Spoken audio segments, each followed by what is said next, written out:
Before we dive into tonight's stories, if you're a fan of true horror, make sure to hit that subscribe button and turn on notifications so you never miss a terrifying tale. Drop a like if you're ready to be scared, and let me know in the comments which story disturbed you the most. And if you enjoyed this video, share it with someone brave enough to listen. Now, let's begin. Story 1. The Ranger's Cabin in the fall of 2019. My friend Jake and I decided to go on a hiking trip in the Cascade Mountains. We were experienced hikers, but we'd never explored this particular trail before. About 6 miles in, the weather turned nasty. Rain came down in sheets, and the temperature dropped fast. That's when we spotted I-10 Old Ranger's Cabin. Practically hidden by overgrown brush and moss-covered logs. The door hung crooked on its hinges, but it was shelter. We didn't have much choice. Inside, the cabin was surprisingly intact. Dusty furniture, a rusted wood stove, even some old canned goods on a shelf. But what caught my attention was the wall. Someone had carved words into the wood. Deep, frantic scratches that read, "Don't sleep here." Jake laughed it off. Said it was probably just some hiker trying to scare people. We were exhausted, soaked to the bone, so we decided to stay anyway. We built a small fire in the stove and settled in for the night. Around 2 a.m., I woke up to scratching sounds. Not like an animal outside, this was coming from inside the walls. Slow, deliberate scraping, like fingernails dragging across wood. I sat up and saw Jake was already awake, staring at the wall where the warning was carved. The scratching moved. It traveled along the wall, from one end of the cabin to the other, then stopped directly above where we were sleeping. Then we heard it. A voice, raspy, barely a whisper. "I told you not to sleep here." We grabbed our gear and ran. I don't care that it was pitch black and pouring rain. We ran until our lungs burned. When we finally looked back, we saw a figure standing in the cabin doorway. Tall, impossibly thin, watching us disappear into the darkness. We reported the cabin to the ranger station the next day. They said there was no ranger cabin on that trail. There never had been. Story 2.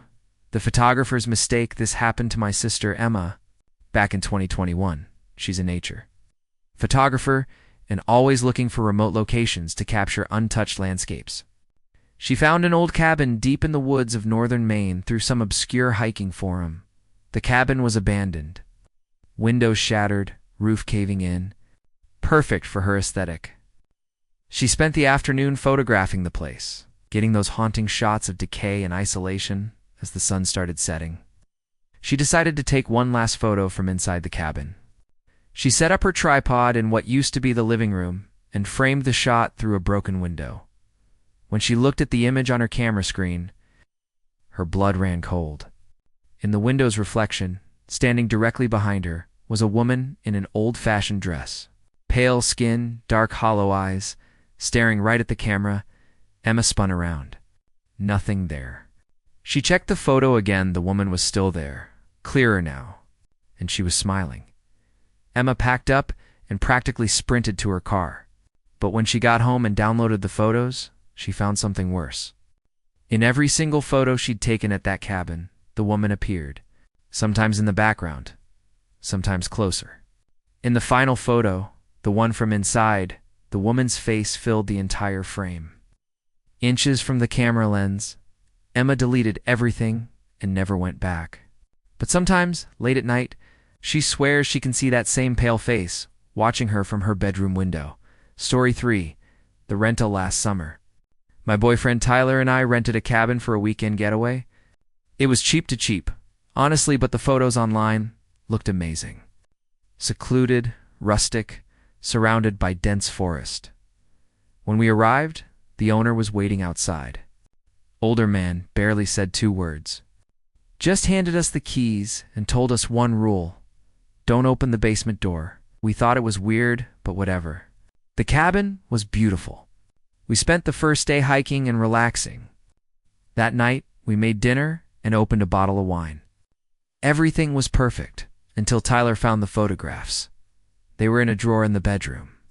Dozens of Polaroids, all taken inside this cabin. They showed different people, couples, families, solo travelers, all smiling, all happy. But in every single photo, standing in the background, barely visible, was the same figure. A dark silhouette, always watching. We laughed nervously and put them back. Tried to forget about it. At 3 a.m., I woke up to footsteps downstairs. Heavy, slow footsteps. Then we heard at the basement door creaking open. Tyler grabbed his phone and turned on the flashlight. We crept downstairs and saw the basement door wide open, even though we'd never touched it. A smell drifted up from below it and mildew and something worse. Then we heard breathing. Deep, wet breathing coming from the darkness below. We ran to the car and drove straight home. Didn't even pack our things. The next day, Tyler called the owner to explain. The man was silent for a long moment, then said, "You opened the door, didn't you?" We told him we didn't. He didn't believe us. "Then it opened for you," he said, and hung up. We never got our deposit back. And last week, Tyler got a package in the mail. No return address. Inside was a single Polaroid photo of us, sleeping in that cabin bedroom. And standing in the doorway behind us, watching, was that same dark figure. We're moving next month. We don't feel safe here anymore. If these stories kept you up at night, make sure you've subscribed and hit that notification bell. Drop a comment telling me which story scared you the most, and if you have your own cabin horror story, I want to hear it. Share this video with your friends who love horror, and I'll see you in the next one. If you dare come back, sleep well. Or try to.